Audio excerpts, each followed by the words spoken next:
Okay, so here is our summary of our case. In terms of background, our case study focuses on WeChat, which is China's largest social media and messaging platform, which was launched by its parent company Tencent in 2011. And by 2019, WeChat has grown to over 1 billion monthly active users, making it the third largest in its industry, just coming behind Facebook and WhatsApp. And as WeChat's user base has approached saturation in China, the platform has shifted its strategy to foster an ecosystem of business and monetize through enterprise users.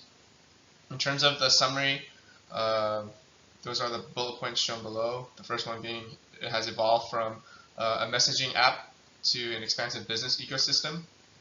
It's enabled entrepreneurs through features like official accounts, mini programs. It's balanced growth and monetization while avoiding aggressive advertising. And it has pivoted to enterprise services like enterprise WeChat and B2B market. And their aim is to empower mid-size to smaller businesses alongside its internet giants, which is up ahead. All right, so this slide summarizes our strategic questions that we explore for our final project. The first strategic question that we explore is, should Tencent reconsider its open ecosystem and free competition principle and intentionally distribute traffic in WeChat to SMEs, or small and medium enterprises, for balance? So that's the first strategic question that we address in our final project. The second one is, how should the WeChat team and Tencent organization further develop their abilities to organize resources? And finally, the last strategic question is, how should the team be organized to deliver its objectives? WeChat's existing competitors include Tencent's QQ and TikTok. However, WeChat has the highest monthly active users and overall daily traffic. Therefore, the rivalry among existing competitors is medium to high. WeChat has an advantage over international competitors due to the Great Firewall of China. Therefore, the threat from international new entrants is low. WeChat's strong network effects and current market saturation work against new entrants. However, a new alliance could be formed, and as such, the threat of new entrants is medium domestically. WeChat's creation of a one-stop shop app has been instrumental in the strong network effects, and therefore substitutes would only become a threat through mergers. So the threat of substitute is low to medium. WeChat enjoys low bargaining power from hardware suppliers due to the generic nature of these goods. However, the bargaining power is moderate for skilled tech personnel due to the industry's demand. Strong network effects and high switching costs result in low bargaining power of buyers. However, WeChat must listen to user feedback and prevent any shifts towards competitors. The complementarities positively affect WeChat's profitability through economies of scale, enhancing value, differentiation, and customer loyalty. Furthermore, this increases barriers to entry for new competitors. Now let's move on to our recommendations. The first one involves Tencent's proactively leveraging third-party vendors to support SMEs. The main advantage is expanding the existing network effects, and this addresses monopoly concerns within the ecosystem by proactively channeling users and services to less popular providers. The drawbacks are the high cost, time, and resources needed. Another risk comes from the quality of services provided by the SMEs, which could be lower than the standards already established by the larger businesses. The second alternative focuses on continued innovation via tech accelerators and incubators. Its main benefits are maintaining a competitive advantage and strengthening network effects. The drawbacks include high cost and a decrease in the overall quality of services. The most obvious is also inherent high failure rate of any innovation. Third alternative focuses on market research and data analytics. The advantages include more informed decision-making, improved services, and new feature development, as well as future trend prediction. The disadvantages are, again, high cost. Additionally, too much data can be misleading or inconclusive. There's also always a risk of bias leading to skewed results and misinterpretation. Hello, Jerry here to walk through a pestle analysis of Tencent's external environment. Politically speaking, it is crucial for Tencent to appease the government to avoid incurring the ire of President Xi and the party. it can't be perceived as wielding too much power, such as with Tencent's earlier QQ platform, or they will face backlash. Economically, GDP growth is expected to slow globally over the next few years, even in China.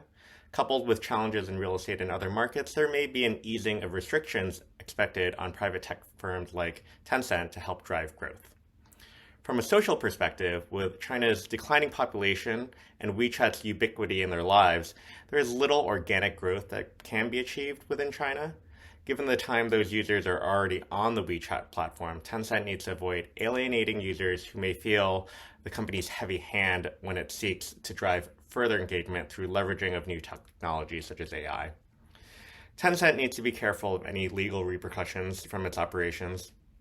With heightened concerns about tech companies' influence in society, WeChat could be flagged by antitrust authorities if its ecosystem is seen as supporting primarily dominant entities within its ecosystem. For the alternative strategies, one approach would be to support SMEs, countering political and regulatory concerns of monopoly power. Some limited investment would be needed, and it may take time for those SMEs to flourish, potentially reducing short-term growth. Some anti-establishment bias may be felt by existing dominant players in the WeChat ecosystem as well. Another approach would be for WeChat to commit to free competition, continuing to keep this ecosystem open and free of any interference, even by the company itself, allowing certain firms to dominate while they provide outsized revenue streams to Tencent. However, monopolistic sentiment may grow to the point where Tencent is taken to court due to antitrust violations or suffers in the court of public opinion. Finally, a third alternative would be to break out into other markets outside of China, providing opportunities for growth abroad. With reward, though, comes risk, as there would be a substantial cost to develop systems that cater well to these regions, and a lot of uncertainty of whether it will be successful long-term, such as TikTok in the US. Okay, so here is our SWOT analysis for our final project. On the left, for strengths, WeChat's greatest strength is its 1 billion monthly active users and its open ecosystem to allow different parties to grow independently. I think that combined with access to Tencent's capital and technical resources, one of WeChat's greatest strengths is its position to monetize effectively, especially through data analytics. Data analytics can provide a wealth of knowledge and identify areas for Tencent to further develop, organizing its resources based on data-driven decisions. And on top of that, Tencent can optimize its resources based on trends in user behavior, allowing it to direct its resources appropriately. And in terms of weaknesses, WeChat's greatest weakness is the challenges with driving those monetizations while balancing its organizational readiness to address anti-monopolistic concerns. But let's go ahead and go into the alternatives. And so the alternative that we propose is that to use an invisible hand approach.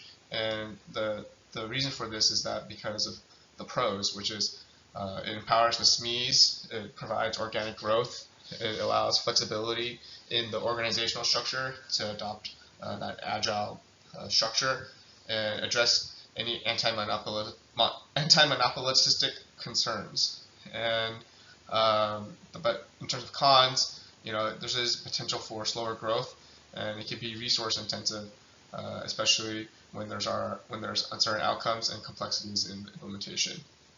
And in terms of alternatives, we have continuing the status quo, with the pros listed here as familiarity, stability, monetization, as well as efficiency, and the cons are stagnation, monopoly risks, and the vulnerability to disruption.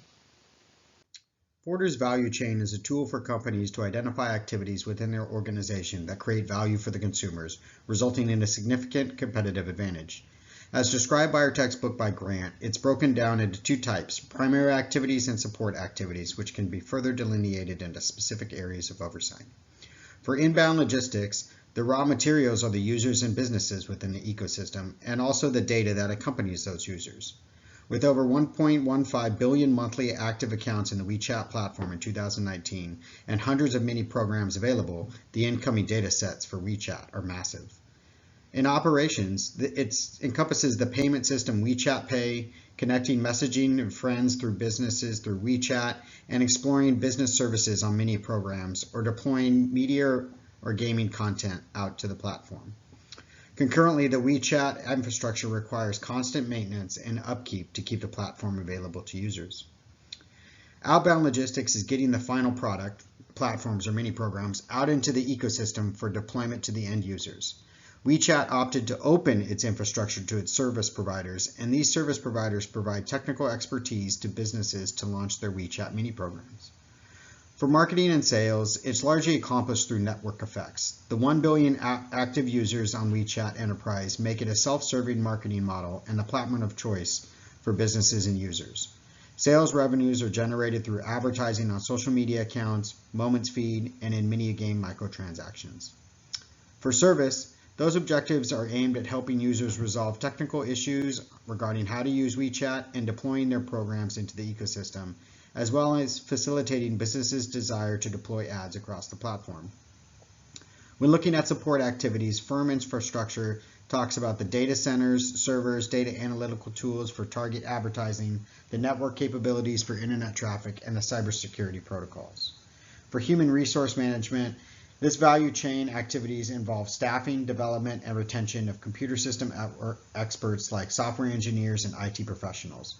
Marketing professionals adept at advertising are critical to tailor specific ads for businesses on the WeChat ecosystem.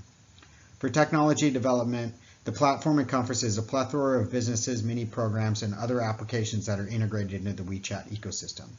In order to keep developing, it requires extensive knowledge and improvement to the WeChat source code. For procurement, for WeChat to survive, the ecosystem needs applications and mini programs that users will continue to bring to drive sales and revenue within the network. WeChat has an aggressive track record of bringing applications and data into the ecosystem through mergers and acquisitions. For our alternative, the first alternative is around an agile or ambidextrous organization through exploration and exploration. Given the current value chain analysis is to have one arm focus on day-to-day operation and the other to focus on innovating additional core competencies or modifying its existing platforms to increase adoption and make the platform more appealing to international users. For alternative 3, increased vertical integration will lead the most efficient use of their resources and foregoing more outsourcing activities. The firm's infrastructure, technology development, and operations should be umbrellaed under a single department, and these activities are vital to the sustained operation of the WeChat ecosystem. They should be co-located alongside the outbound logistical activities so that deployment into the WeChat ecosystem is efficient. Considering the various assessments of the internal and external environment, Tencent's WeChat can be seen to have multiple sources of competitive advantage. Its established market dominance in terms of its users, both consumer and business, provides the company economies of scale that are difficult for any new entrants to achieve or replicate, minimizing the threat that they would pose. In addition, Tencent's strong capital position would also allow it to partner or acquire any new entrants that seem promising, mitigating any concerns of being overtaken. The integrated ecosystem that is WeChat allows individuals and businesses to manage a large portion of their day-to-day lives within the platform, driven by a value chain and technologies that enable frictionless transactions and seamless communication, such that they are unlikely to deplatform unless WeChat were weakened by the government or became a social pariah. Company culture and leadership are also some of Tencent's strengths that help WeChat be differentiated from its competitors, as their values of doing what is right and what should be well received ensure that the numerous iterations of its innovative functionality are done in service of users, such that they naturally want to stay wedded to the platform, unlike other competitor products where users might be bombarded with ads to generate revenue. Alright, so here is our chosen strategy. The chosen strategy is a combined approach of integrating third-party vendors to assist SMEs, sponsoring tech accelerators, and developing an ambidextrous organizational structure. This strategy was chosen because WeChat must balance fully monetizing its ecosystem with the opportunities identified by the internal and external environment assessments. With consideration of WeChat's free competition principles, our final recommendation is for WeChat to redistribute traffic to fully monetize its ecosystem using the invisible hand approach. Adopting an agile organizational structure with established KPIs will help develop an infrastructure and the mechanisms to support the middle and long tail. By leveraging third-party vendors to direct traffic to SMEs, WeChat outsources this activity to experts without direct investment. This creates an environment for SMEs' self-sufficiency, independence, and growth for third-party providers. WeChat aims to organically expand and diversify the ecosystem while preventing the monopoly of large companies. Creating an ambidextrous organization would preserve a competitive advantage. It allows the company to devote equal focus and resources to exploiting current operations while exploring new ventures without compromising either. Sponsorship of tech accelerators and incubators feeds into the exploration part of ambidexterity. Tencent would have direct access to new technology.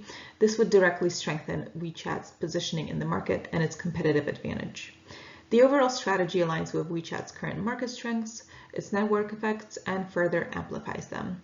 By adopting this strategy, Tencent and WeChat ensures that they create sustainable and long-term value. Changes are needed to implement the new strategy effectively. Successful adoption of an ambidextrous organization involves creating two separate organizations that operate independently under distinct budgets and leadership. As their outputs differ, they must have separate management, goals, values, and reward system. Flattening the structure and removing the hierarchy would expedite decision-making. In the exploratory side of the company, we would create micro-enterprises to support innovation. All of this would make WeChat more flexible and responsive to market changes and in-house innovation. Investment in technology is necessary. The platform algorithm must be enhanced to ensure connectivity between third-party vendors and SMEs. Investment in data analytics system is also necessary to respond effectively to market shifts and customer trends. A new infrastructure needs to be established for the tech accelerator. A physical location for all entrepreneurs to work in the same environment would aid innovation and brainstorming. Cultural changes are needed to implement the proposed strategies.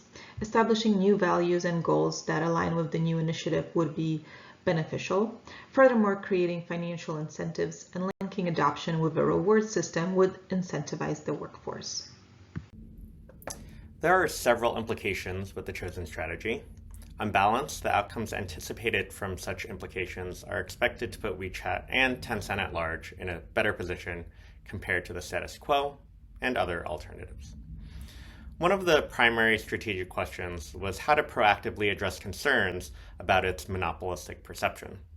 By demonstrating that small and medium enterprises can survive and thrive within the WeChat ecosystem, less public and regulatory pressure is expected to be present. Perhaps even additional freedom to operate might be granted.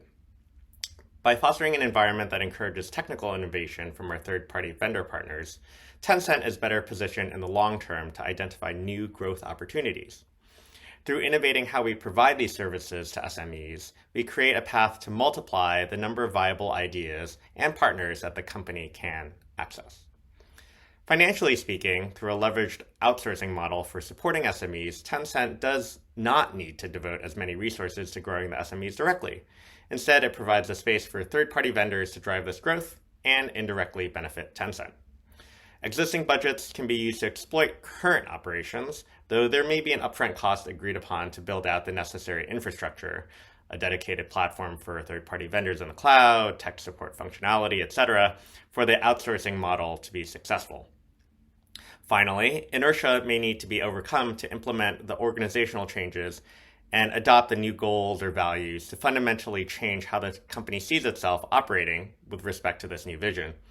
Personnel need to appreciate that rather than a zero-sum strategy, the ambidexterity that combines exploitation on the one hand with exploration on the other enables the company to achieve even greater impact.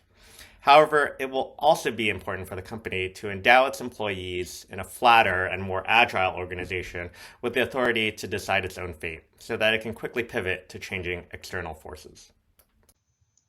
If our implementation is successful, WeChat and Tencent should expect a significant gain in global recognition, attract top talent and products to their ecosystem, and be better prepared for disruptive technology.